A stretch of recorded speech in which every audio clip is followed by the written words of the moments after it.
Let me first establish the intent behind this effort.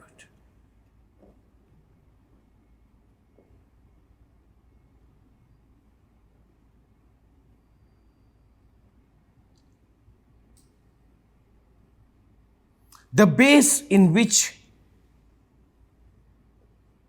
what we are undertaking, I'll try to establish it for you. One of the key reasons that we are undertaking this work is to play a role in us not becoming a victim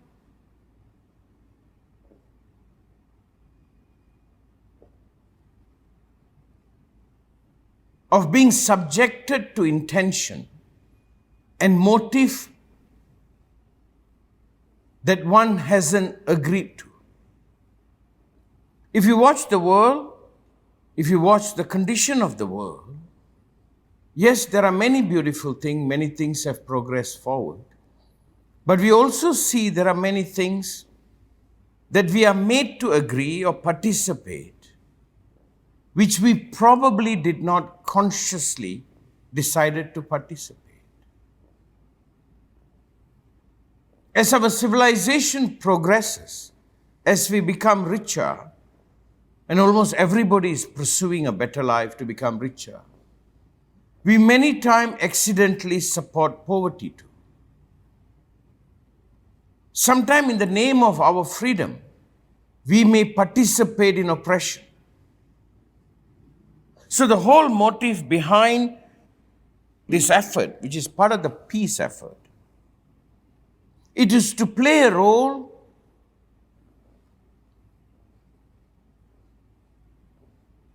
consciously, deliberately, to look around and to see the world and to say, is this the world I want?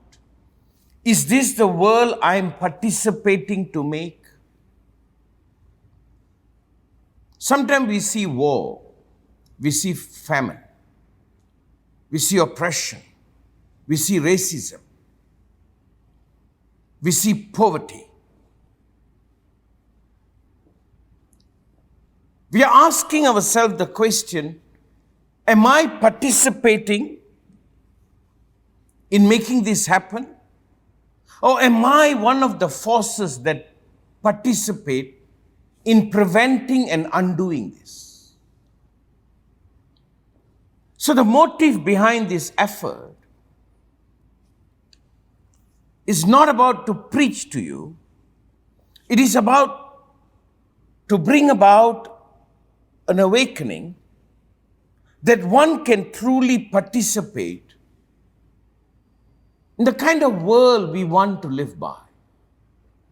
I know the cynic will say it might not be able to be done. The world is the way it is. I'm not disagreeing with the cynic. But I hope he doesn't disagree when I try. Maybe racism will not end.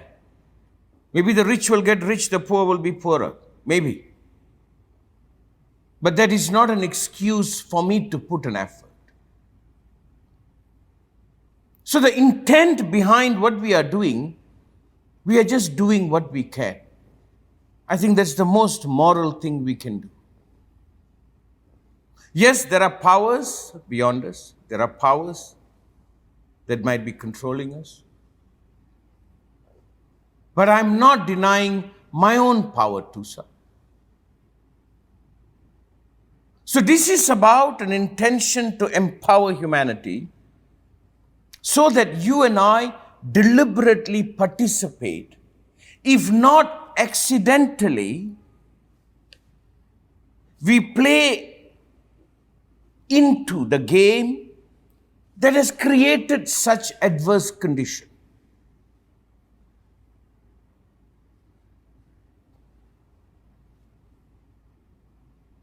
The intention behind comes from the recognition there is one superpower, that is humanity. Not a nation, not a system. The real superpower is humanity. But now the power of humanity is not totally awakened.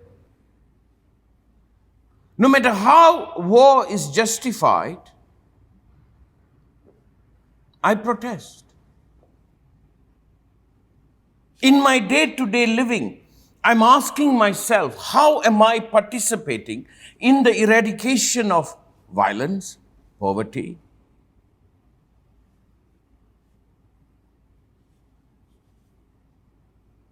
So the intention is a rather humble intention. We're just doing our part.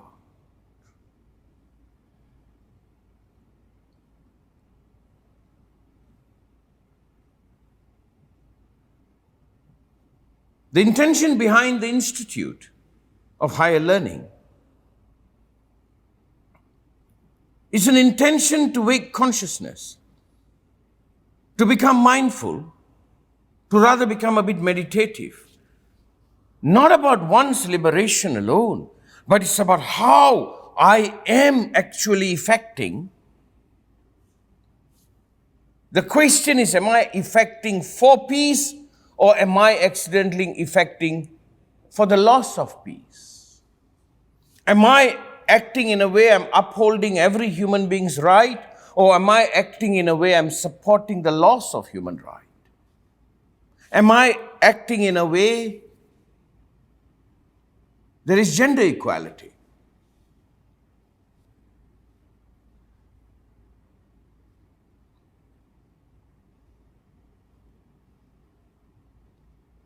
And this is done not as a way to ask you to take up a social cause or social activity, no, sir. This is done in a way for you to undertake an education, an exploration, a learning, contemplation, or meditation, by which, as you pursue the best of you, as you struggle to make your life better, that same effort plays into the upkeeping of what as humanity we can come to be. So it's rather a selfish action that has a selfless component, and I think that is the real right action. So we're going to begin, as we explore, asking about ourselves. Am I living the life I want? Is the life I have deliberately chosen by me, or it's accidentally created by the surrounding that has impacted me? We know when there is poverty, crime happens. We know that. When there's lack of education, when there's people loss of opportunity, in order to make a living and to survive, people can undertake many activities. We know that.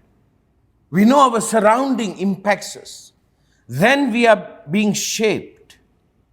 I many times suspect there are powers in the world that is interested in shaping us for its interest alone, by which it doesn't even allow me to imagine or believe I have the right to imagine the world I can be in. Almost becoming an adult simply means loss of imagination, acceptance of the reality set by me. Through that, I am shaped to be how I am dictated to be. By that, I constantly become a victim. In that, I give up my heart of seeing this world how it can be. No one wakes up, and I think they want to go into a life of crime. No one wakes up to do so many things that they probably, situations beyond them sometimes forces it. There is so much validity to that fact. But I'm asking myself the question, what is my part? So in some sense, it is a bowing to the heart of humanity Yes, I want a better world. Yes, I want eradication of poverty. Yes, I want a sustainable world. Yes, I want equality. Yes, I want eradication of every prejudice. The end of every means of oppression of human liberty and freedom. Not as a speech, sir. In the East, we call it arpanam, as a dedication of my living life. So I'm not asking you to be selfless and the rest of it and the spiritual thing. I'm saying a commitment to live a best life possible, that I free myself. And in that freeing myself, I free others. And I'm suspecting if this understanding seeps to the majority of humanity, and if we undertake this effort, it's just an awareness campaign.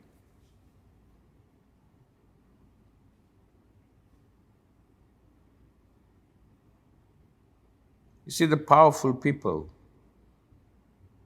cannot be in their interest for you to have power, sir. I don't know whether the rich forces, the forces that have wealth, can ever be interested in you being rich, sir. You have to forgive me, I got to doubt it a little bit.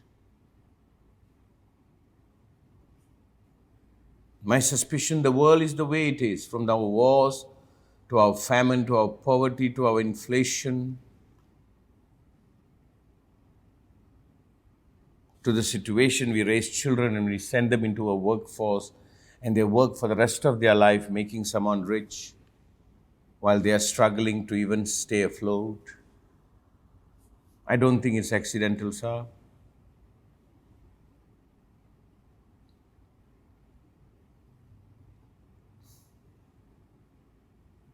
I'm not into conspiracy theories. I'm practical. For the deepest selfish reason, I want to be well. I want to grow. I want a world to be a beautiful place. The effort is how can I live my life to the best of ability at the same time support them. So this little course, this little meditation, this little contemplation that I shall walk you through, I believe might play a little role in you being able to participate with your heart to how your life can be and how life at large can be. I hope during this process you can be a little empowered to love. Love for oneself and love for all too.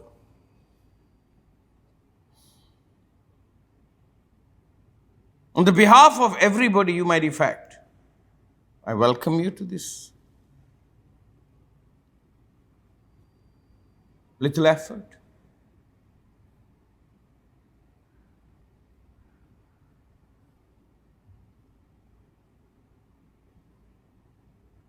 Maybe I will end with this statement. And don't expect too much. But know the world expects much from you. Don't expect much. But know the world expects much from you. World expects your humanity. World expects you to be successful. World expects you to grow. The world expects you to hold it. Right now, the rainforest, the animal, the ocean depends on us. So the world expects much from us. It's how my child expects me to be a good dad, to rise, to hold her future. So I will say, maybe don't expect too much, but become aware of the expectation and the responsibility of you and the effect you shall live out for yourself and for all. Well, that is the foundational intention. We don't have any other motive behind it. We are neither political nor spiritual, maybe a little, not religious. It's more humane.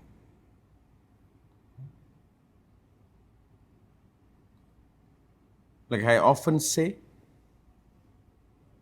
as an intro to myself, I say, my name is Dhyan Vimal. and I participate in the transformation of humanity, and I consider myself a Maitrian, which means a friend. We will begin.